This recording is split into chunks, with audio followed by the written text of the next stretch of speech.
Hello, welcome back to my channel. നമ്മൾ ഇന്ന് നല്ലൊരു നാടൻ പലഹാരമാണ് ഉണ്ടാക്കുന്നത്. ഇന്ന് നമ്മൾ ഉണ്ടാക്കാൻ പോകുന്നത് ഇലയടയാണ്. മുമ്പൊക്കെ ഇന്നത്തെ പോലെ ബേക്കറി പലഹാരങ്ങളൊന്നും അധികം വാങ്ങിക്കില്ല. മിക്കവാറും ചായയുടെ കൂടെ ഇതുപോലുള്ള എന്തെങ്കിലും നാടൻ രീതിയിലുള്ള പലഹാരങ്ങളായിരിക്കും. സാധാരണ നമ്മൾ വാഴയിലയിലാണ് ഇലയട ഉണ്ടാക്കാറ്. പക്ഷെ ഇന്ന് നമ്മൾ ഇത് ഉണ്ടാക്കാൻ പോകുന്നത് പ്ലാവിലയിലാണ്. അപ്പോൾ നമുക്ക് വീഡിയോയിലേക്ക് കടക്കാം. ആദ്യം തന്നെ നമുക്ക് ശർക്കരപ്പാനി ഉണ്ടാക്കാം. നമുക്ക് ആവശ്യമുള്ള ശർക്കര ഒരു പാത്രത്തിലേക്ക് ഇട്ട് കൊടുത്തതിന് ശേഷം അതിലേക്ക് 2 ടേബിൾ സ്പൂൺ വെള്ളം ഒഴിച്ചു കൊടുത്തിട്ടുണ്ട്. ഇനി ഇത് നന്നായിട്ടൊന്ന് മെൽറ്റ് ചെയ്തെടുക്കാം.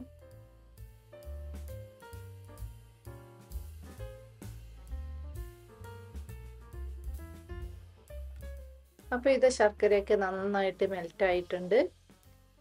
ഇതുപോലെ ഇലയട ഉണ്ടാക്കാനൊക്കെ ശർക്കരപ്പാനി ഉണ്ടാക്കുമ്പോൾ നമ്മൾ വളരെ കുറച്ച് വെള്ളം മാത്രമേ ചേർത്ത് കൊടുക്കാൻ പാടുള്ളൂ. വെള്ളം കൂടിപ്പോയാൽ അതിൻ്റെ ഫില്ലിങ് ഭയങ്കര ലൂസായി പോകും. ഇനി അഥവാ ഇത് അധികം ലൂസായി തോന്നുകയാണെങ്കിൽ കുറച്ചധികം നേരം കുറുക്കിയെടുത്താൽ മതി. ഇനി ഇതിലേക്ക് ഏകദേശം 1/2 ടീസ്പൂൺ ഏലക്ക പൊടിച്ചത് ചേർത്ത് കൊടുക്കുന്നുണ്ട്. എന്നിട്ടൊന്ന് നന്നായിട്ടൊന്ന് മിക്സ് ചെയ്ത് കൊടുക്കാം. ഇനി നമുക്ക് ഇതിലേക്ക് തേങ്ങ ചേർത്ത് കൊടുക്കാം. 250 ml കപ്പിൽ 2 കപ്പ് ചിരകിയ തേങ്ങ ചേർത്ത് കൊടുക്കുന്നുണ്ട്. എന്നിട്ടൊരു 2 മിനിറ്റ് ഇതുപോലെ അങ്ങ് മിക്സ് ചെയ്ത് കൊടുക്കാം.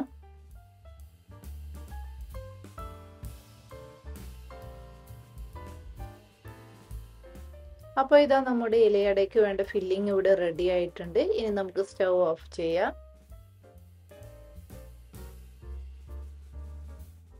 അപ്പോൾ ഇലയട ഉണ്ടാക്കാനായിട്ട് നമ്മളിവിടെ പ്ലാവില എടുത്ത് നന്നായിട്ട് കഴുകി വൃത്തിയാക്കി വെച്ചിട്ടുണ്ട്. ഇനി ആ ഇല നമുക്ക് ഈ വീഡിയോയിൽ കാണുന്നത് പോലെ ഒന്ന് കുത്തിക്കൊടുക്കാം. നമ്മളിന്ന് നമ്മുടെ കോൺ ഐസ്ക്രീമിൻ്റെ ഒക്കെ ഷേപ്പിലുള്ള ഒരു ഇലയടയാണ് ഉണ്ടാക്കാൻ പോകുന്നത്.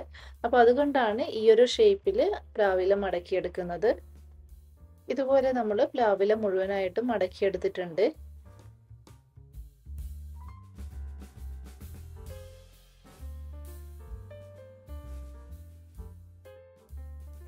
ഇനി നമുക്ക് ഇലയട ഉണ്ടാക്കാനുള്ള മാവ് കുഴച്ചെടുക്കണം. അതിനായിട്ട് കുറച്ച് വെള്ളം എടുത്തിട്ടുണ്ട്. അതിലേക്ക് ആവശ്യത്തിനുള്ള ഉപ്പ് ചേർത്ത് നന്നായിട്ട് മിക്സ് ചെയ്ത് കൊടുത്തിട്ടുണ്ട്. അടയുണ്ടാക്കാനായിട്ട് ഞാനിവിടെ 2 കപ്പ് അരിപ്പൊടി എടുത്തിട്ടുണ്ട്. ഇടിയപ്പമൊക്കെ ഉണ്ടാക്കുന്ന അരിപ്പൊടിയാണ് എടുത്തിട്ടുള്ളത്. 250 ml കപ്പിൽ 2 കപ്പ് അരിപ്പൊടിയാണ് എടുത്തത്. ഇനി ഇതിലേക്ക് നമ്മൾ മിക്സ് ചെയ്ത് വെച്ചിരിക്കുന്ന ഉപ്പുവെള്ളം കുറേശ്ശെയായി ചേർത്ത് ഒന്ന് കുഴച്ചെടുക്കാം. ഞാനിവിടെ ഇത് നോർമൽ വാട്ടറിലാണ് കുഴച്ചെടുക്കുന്നത്. ഈ ഒരു പൊടിക്ക് നോർമൽ വാട്ടറിൽ കുഴച്ചെടുത്താൽ മതി. നിങ്ങളിനി ഇടിയപ്പം ഉണ്ടാക്കാൻ എടുക്കുന്ന പൊടി ചൂടുവെള്ളത്തിലാണ് കുഴച്ചെടുക്കാറെങ്കിൽ ആ ഒരു പൊടി വെച്ച് ഉണ്ടാക്കുന്ന ഇലയടയ്ക്കും അതേപോലെ ചൂടുവെള്ളത്തിൽ കുഴച്ചെടുക്കണം. അപ്പോൾ ഇത് നമ്മൾ നന്നായിട്ട് കുഴച്ചെടുത്ത് കഴിഞ്ഞു.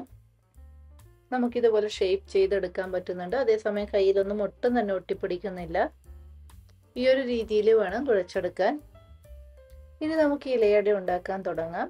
അതിനായിട്ട് നമ്മൾ മടക്കി വെച്ചിരിക്കുന്ന ഒരു പ്ലാവില എടുക്കാം. ഇനി ഇതിലേക്ക് കുറച്ച് മാവ് എടുത്ത് ഉരുളയാക്കി ഇതിനുള്ളിലേക്ക് വെച്ചു കൊടുക്കാം. അതിനുശേഷം നടുവിൽ ഇതുപോലെ വിരൽ കൊണ്ട് പ്രസ് ചെയ്ത് ഒരു കുഴി ഉണ്ടാക്കണം. ആ ഒരു കുഴിയിലാണ് നമ്മൾ ഫില്ലിങ് വെച്ചു കൊടുക്കുന്നത്. ഇതുപോലെ ഉണ്ടാക്കിയെടുക്കണം. ഇനി ഇതിലേക്ക് നമുക്ക് ശർക്കര ചേർത്ത തേങ്ങ ചേർത്ത് കൊടുക്കാം. ഇതിൽ നിറയെ നമുക്ക് ഇട്ട് കൊടുക്കാം.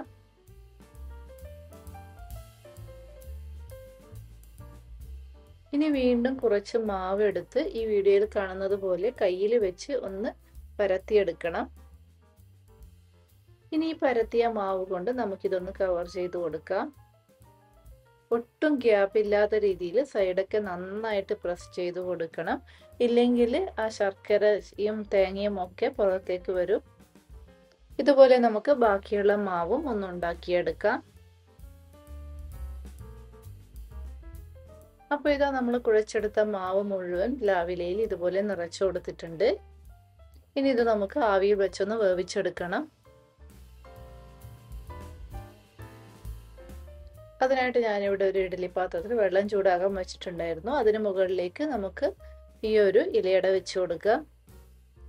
എന്നിട്ട് ഒരു 15 മുതൽ 20 മിനിറ്റ് വരെ മീഡിയം ഫ്ലെയിമിലിട്ട് ഒന്ന് ആവി കയറ്റിയെടുക്കുക.